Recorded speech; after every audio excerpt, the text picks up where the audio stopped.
What's up, Taiwan? I'm Yvonne Yang with news from here in Taiwan and around the world. A pay bump is on the way for military service members, civil servants, and teachers.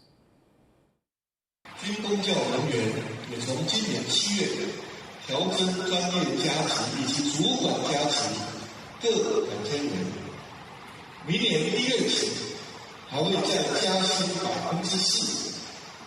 这将是天然前总统执政和我上任后累计第5次为军公教加薪。 President Lai Ching-te made the remarks while visiting an army base in Taichung.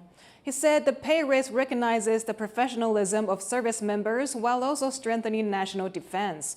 Plans for even higher military pay salaries by opposition lawmakers are stalled amid a political standoff. A retired officer of Taiwan's National Security Bureau has been indicted for passing information to China. The suspect, surnamed Shi, runs a travel business in Palau. Prosecutors say he knew retired intelligence officers like himself are barred from working for hostile foreign forces, but leaked information to China anyway. This included intelligence on Palau's support for Taiwan's 2021 World Health Assembly bid and information on Taiwan's delegation to a conference on marine conservation in 2022. Taiwanese investigators have indicted at least 58 people for espionage since 2025, half of them active or retired service members. After German scholar Jürgen Krem shared his experience of being followed by an alleged Chinese spy with TaiwanPlus' Zoom In, Zoom Out, his story drew far more public attention than he expected. Now he speaks with Isabel Wang about the reaction and whether his case could raise awareness of the growing challenge of transnational repression. Your story has gone viral online, your interview with us. What has been the public reaction so far that you've seen? For me, that shows that people understand that this is not just an individual story. It's not only my story. They see it as a much bigger issue behind it. The issue is how far China is prepared to go to influence, intimidate, or silence people beyond its border.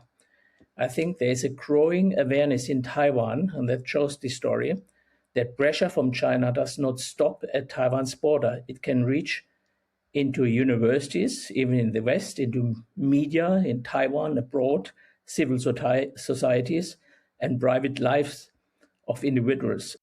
Do you see your experience as part of the broader pattern of transnational repression that not only for Taiwanese or Chinese people, but then extended toward people like you or foreigners? My research, and especially this case, have convinced me that we should look at these activities as a part of a larger system. China has developed intensive intelligence networks and security, and it influences worldwide decisions. That is why I think the term long-arm jurisdiction is important to us. Do you feel like your experience would increase Taiwanese people's or like the public reaction toward China's transnational repression? My hope is that journalists, academics, politicians, ordinary people take approaches from China more seriously, and they understand how far is the Chinese state trying to extend its power beyond Chinese borders. And the question is, what can democratic societies do about it?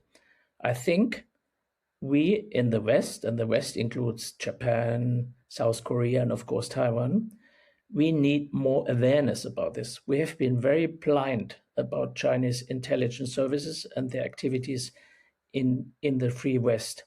We need transparency, we need to document these cases, and we need to assist people who witnessed this intimidation. That was Jürgen Krem. For more about Chinese espionage in Taiwan, watch the full episode of Zoom In, Zoom Out on the TaiwanPlus News YouTube channel or website. Recent data shows an increased presence of Chinese research vessels in the Pacific. Taipei-based geospatial intelligence company Ingenie Space released a video showing an increase in Chinese vessels in those waters between January and August 2026. Separate reports say their activities like seabed mapping, identifying undersea infrastructure, and gathering environmental data could have military applications. Some vessels have entered Palau's waters, raising concerns there. Nvidia CEO Jensen Huang calls robotics the next wave of AI. Now robots are taking center stage at Taiwan's biggest automation show, with more than 800 companies exhibiting. The show comes as humanoid robots move closer to mass production. Lili Lamatina reports. Dancing robots are catching everyone's attention. The focus of this year's automation exhibition in Taipei is AI robotics. And among the highlights are humanoid robots, already being tested in real-world settings. 我们大型人形机器人主要会用在这个饭店啊、旅宿业者一些导览啊，或是说我们在这个房屋啊，透过这个大语言模型做一些后台的一些串接的处理。那以这个国内的这个产业来说啦，我们目前有跟这个雀客集团的这个永丰站的酒店，有做一个 POC 一个场景，就是在他们的这个大厅的柜台，然后针对来访的这个访客，这个要住宿的一个客人。 The company says the system can operate without staff, connecting to the hotel's back end to handle bookings and payments. Another company designed its robots for more remote inspections. It gives operators a first-hand view through the robot's cameras and the ability to control its hands remotely. 那这个部分呢，它就针对我们目前在做一些巡检的过程中，我们可以，当我到了这些地方看到了一些问题的时候，我透过他的双手可以来做处理。那在这上面，我们还搭配了这个一个360度全景的一个摄影机，也就是说，我在这个全场的过程中，它可以360度都能看到。But companies say customers may not be ready to adopt robots just yet. They also need cloud infrastructure and further support to run them. Taiwan's government is putting money behind the push. 一定要有充裕的预算，让业界感受到政府跟大家站在一起、向前力拼的决心。所以在明年度的中央政府总预算，在科技发展的这个项下，我们憋了2293亿，比今年成长12.8%，这是非常高的。 The key question now is how quickly these technologies reach mass production as Taiwan's robotics push tries to move from demonstrations to deployment. Luffy Li and Lily Lamatina for TaiwanPlus. Chinese tech companies have reportedly received advanced Nvidia chips that were previously under U.S. export restrictions. The Financial Times says Tencent and ByteDance, the company behind TikTok, have each received about 10,000 of the H200 chips. Other companies could also soon get approval for shipments. The report also says Lenovo has told clients they can order products that contain H200s. The U.S. greenlit H200 exports to China last year, but Beijing only granted some local firms permission to buy them last month. Prosecutors have indicted 4 companies and 15 executives in one of Taiwan's biggest food safety scandals. But what exactly happened? Irene Lin takes a deep dive into how the incident came to light and what officials are doing to make sure it never happens again.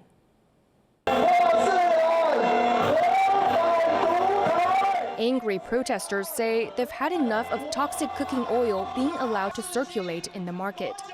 Led by mayors and lawmakers from the opposition parties, they're calling for the president and the premier to be held accountable for negligence.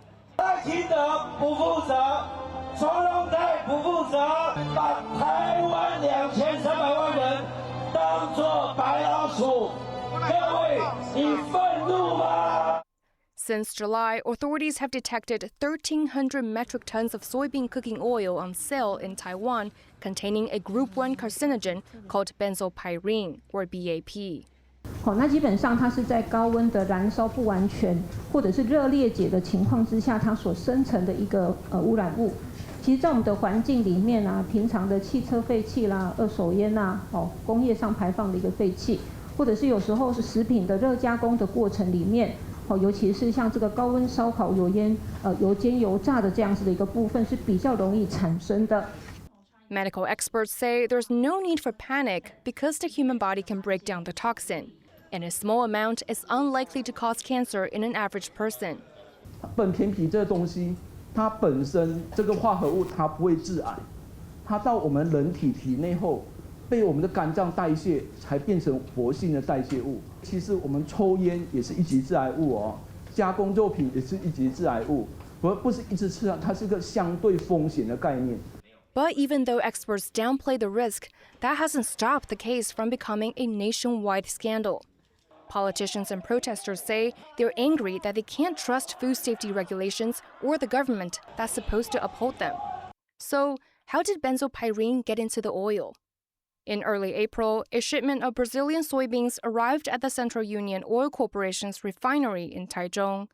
While the company reported no problems with the shipment, a downstream client called Nanqiao sent samples to 2 independent labs for testing.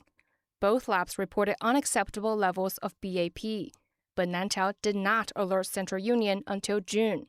After Central Union sent another sample for testing and failed twice, it finally reported its findings to Taiwan's Food and Drug Administration on June 30th, over 2 months after the soybeans first came in. The FDA ordered a halt to all production the next day and recalled all of Central Union's cooking oil. Its follow-up investigation found multiple discrepancies in import and production standards. Experts working on the investigation said the soybean shipment from Brazil had a high rate of heat damage due to improper drying, something that raises the risk of BAP contamination. Central Union knew about this, but instead of returning the beans, it changed the contract with the Brazilian supplier to allow it. 也许巴西大豆可能价格比较便宜，所以他们觉得说，你这个0.5%会不会说太严格了？那我就把它放宽到5%嘛。那这样以后，巴西大豆万一超过0.5%的话，它还是可以进口啊，都没有问题啊。但是人家美国大豆就不会有这个问题啊。 一般大豆原料的 BAP 含量，目前国际上是没有规定说你一定要验的。Chen says even if the raw soybeans have excessive BAP levels, the toxin can be largely eliminated during the refining process, most effectively during decolorization. 除了原来的白土以外，我们另外再加入活性炭，譬如说加入1%的活性炭，那可以让 BAP 去除效果，达到80%。 或是90%，这个都有可能。While scientists have suggestions to improve the production process, lawmakers are reviewing several proposed changes to tighten regulations.